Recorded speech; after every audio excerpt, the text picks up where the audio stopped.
Hello and welcome to a special Indianomics on the power sector and what it can expect from the budget. Actually, our sister channel CNBC Awaz last week broke a story that the government may come with a new power policy along with the budget or as part of the budget. The key issues that need addressing in the power sector, of course, are, as always, health of discoms, and then new ones like tweaking the rooftop solar scheme if needed, import duties on solar modules and solar cells, which are going to become very important because of President Trump, battery storage, that's with battery prices crashing, nuclear power, the new baby that the government will have to take interest, and green hydrogen, whether the old juices still remain. Today we have with us an elite panel to discuss what should a power policy contain, if indeed there is a new policy. Joining me are Mr. Anil Swarup, former Secretary, Government of India, handled, of course, coal, the most high profile. Mohit Bhargava, the Senior Advisor, IECC, University of California, but more importantly, a former CEO at NTPC Green Energy. Nikhil Nigania, the Director and Senior Analyst at Bernstein. And Sabyasachi Majumdar, the Senior Director, Careedge Ratings. Gentlemen, good morning. Thank you very much indeed for joining me. Well, you know, we are expecting that there may be a policy. These are, of course, usual pre-budget news breaks. So I don't want to give the impression there is one, but there could be one. Let me start with Mr. Mohit Bhargava. Mr. Bhargava, inevitably, distribution has to be attended to. For all the efforts of the last 30 years, the losses continue. ATC losses are actually mounting. So what would you expect if there is a policy on distribution?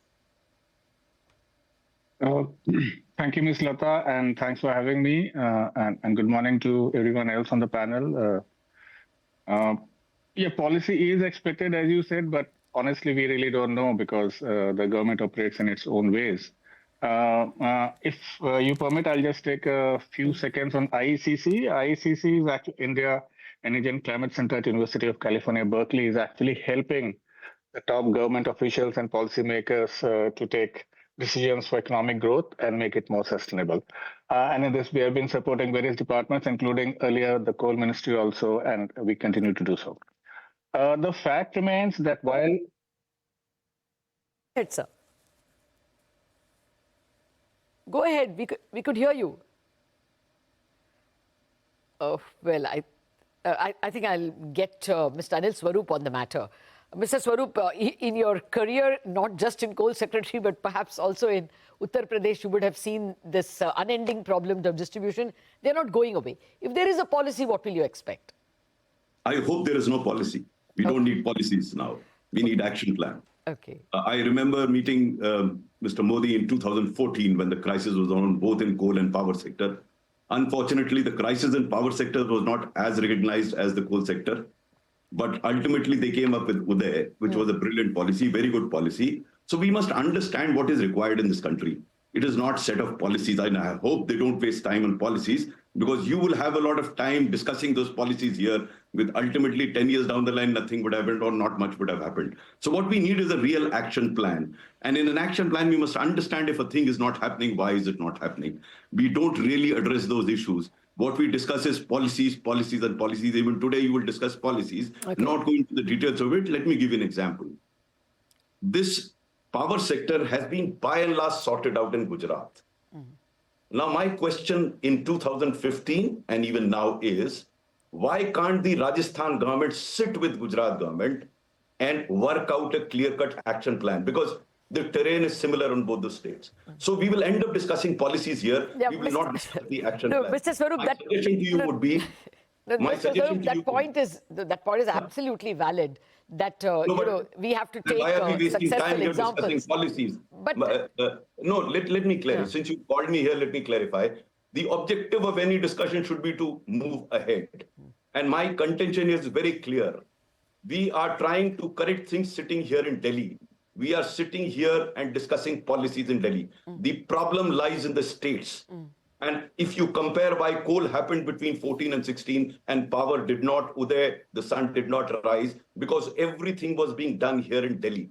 What really needs to be done is go down to the states, sit with the states, understand the problem, work out a clear-cut action plan, and I hope there is no wastage of time in coming up with another policy. Okay, fair enough. That having no policy is also a policy, and we have to see whether any action plans will come through. That need not come as part of the budget at all.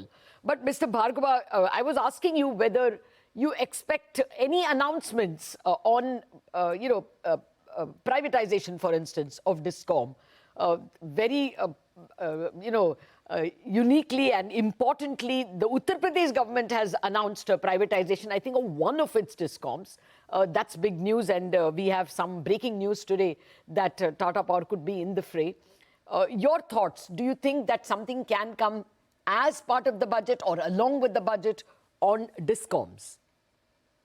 Well, no, Ms. Latha, I think you need to understand that distribution is a state subject. So any news regarding, if any news regarding privatization of Discom has to be at the state level. But one more thing is important, that I think this has been established largely clearly, that privatization or not, that is not the point. The point is that there has to be accountability and responsibility at the Discom level, and which, if I may add, Anil sir mentioned about Gujarat, but we have seen now that happening at many other states. So many states have actually improved their losses significantly. They've come down dramatically. A couple of them are actually making profits also. And I'm not talking about the private discoms. It's the government discoms which are doing very well. So yeah, it I can take be your done. point, sir. But the RDSS was a centrally mooted, plan, and that was intended at the distribution scheme. So is it possible that as part of the policy, if there is one, something can be done for encouraging privatization or discouraging losses? No, discouraging losses, the central government has always done, and you rightly mentioned RDSS, and there were a couple of schemes earlier as well. But if privatization has to happen, and as you mentioned, UP, I also read that report that they're looking at Kanpur to take it forward. So that's ultimately the decision of the government. I would say it's also political will, and if they feel comfortable taking it forward, why not? But I must say, it doesn't mean that privatization is the panacea. Yeah. It can be, we have examples where it hasn't worked very well.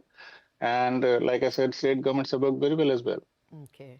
Well, I think in more cases, privatization appears to have worked. But I take your point in UP. I believe there are some union issues as well.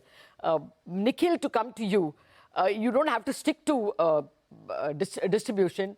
But broadly, if there is a policy and if it includes distribution, what will you expect or what will you want? Sure, Latha. So from a policy standpoint, see, distribution is the Achilles heel of the sector. Absolutely no doubt about that. I think everyone will agree to that. In terms of the solution, it can be multifold. One, obviously, the RDSS scheme with the central government has run, that continues as part of the next year's budget as well, those expenditures to improve health of Discom. That seems business as usual. The second thing, my view is AT&C loss reduction. Private discoms we have seen in cities, and now Odisha is one good example where a private entity, Tata Power, is transforming the distribution business. It might not always happen, I agree, in the right direction, but at least till now, we have more cases in favor of private entities transforming discoms for the better. And the UP instance, the two discoms actually are being considered for privatization. Should be a positive from a Discom health perspective as well, is what we feel. From a policy standpoint, if one asks, see, if you look at countries abroad, in many countries, you have a multiple power retailer model. In India, for example, only Mumbai is the only place when we have multiple distributors selling power. So if you could have sort of a competitive space in distribution as well, which is monopolistic in most parts of the country except Mumbai, through multiple licensees or, segregating the line from the retail bit, that could help improve health of Discom and the maybe that could be placed as a goal. Okay, let's move away from distribution. Sabyasachi, is there anything else that you can expect, say, either in terms of nuclear or, green energy, renewable? Is there anything where a policy intervention is even needed? So to answer that question, basically what we can expect from the budget is maybe something in the line of additional funding, either for the grants, continuing with the grants component for RDSS or maybe some viability gap funding for various schemes like hydrogen or green hydrogen or nuclear, etc.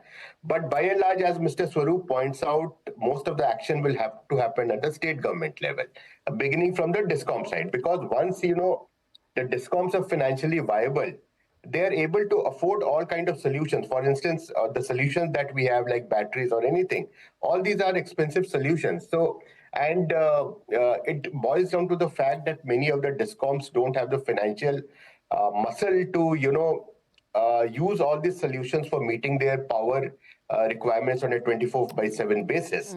So really, it really boils down finally to the discom sector. You know what? I'll tell you, the recent policy interventions have gone against discoms. For instance, rooftop solar, that has taken away their best customers. They're able to fend for themselves. Or solar cells, you want to protect the country from cheap Chinese goods. But who pays more expensive solar modules? The discoms. So, what you want to help elsewhere, it seems to be hurting the discoms. But let me digress for just a minute. The power sector is on fire at this point in time. As I speak to you all, I think the very presence of all of you has given some wings to power stocks. So I just need to attend to that for a minute. Nikhil, what part of the power sector, is worth buying at this juncture? I'm only asking because NTPC up 3.3%, BHEL up 3.2%, Power Grid 3.2%. I think we need to address, are these stocks good value for money? What is the positives in this space? So for the broader space, if you look at the themes playing out, number one is acceleration in power demand. Although near term it's been soft. In the medium to long term, we expect power demand to grow at 1x GDP. The second theme playing out is a tight demand-supply situation in the evening hours when the sun is not out, which aids the thermal story for NTPC and even BHEL for that part. The third theme is the grid, which is, the heart of it all. And grid becomes the challenge as we look to add a lot of renewables that in remote locations in Rajasthan and Gujarat, which aids the story for power grid. And fourth is energy transition, which is well understood, an aspiration to reach 500 gigawatt renewable from 200 today by 2030. In terms of space we like, we continue to like the public sector names, actually, NTPC, Power Grid, and even the lenders to play this CapEx story in India. They've been a bit soft over the last few months, largely as demand has been a bit tepid. Power demand has been a bit tepid. But our medium to long-term outlook remains the same. Okay. And our preferences in terms of stocks also we retain. Okay. REC and PFC. Okay. In case the discoms are not able to muster up enough money to pay back, there may be a problem for these two. But as you say, at the moment, things are going good. Sabyasachi, to you as well, and then I'll come on more policy questions. Which looks like the healthier part of the system? So right now, if we look at, traditionally the three legs, the way as a rating agency we have looked at is typically we consider the transmission to be the safest leg, in the sense that typically the risk factors are relatively moderate compared to the others, followed by generation and followed by the distribution. So more or less over several years, I have not really seen the inter-se, risk, but what has happened very lately, of course, is that the thermal, there was a point in time where we would have considered thermal, most rating agencies would have considered thermal to be much more risky than renewable. But right now we are seeing, because of the, supply-demand mismatch that, Nikhil has alluded to, the things have really looked up for the thermal sector, and we expect that to continue at least for the next 2-3 years, if not beyond that. Okay. See, what is happening right now is that, if you have to divide the whole day into solar hours and non-solar hours, so during solar hours, given the capacities that we have right now, obviously even in the peak hours, let's say we are looking at FY26 about 270, around 27 we're looking at about 285 to 290 gigawatts. We are running out of time, Sabyasachi. So which is the healthy part? You say thermal still is positive. What else would be positive? So renewables, of course. Renewables, of course, will remain, increasing part of the pie. So obviously they will be, but obviously ultimately all of these depend upon the distribution sector. Ultimately, the final cash flow comes from the customer to the transcos and discoms, transcos and gencos from discoms. Okay. So ultimately, that still sector That has to be. still is the Achilles heel, as Nikhil said.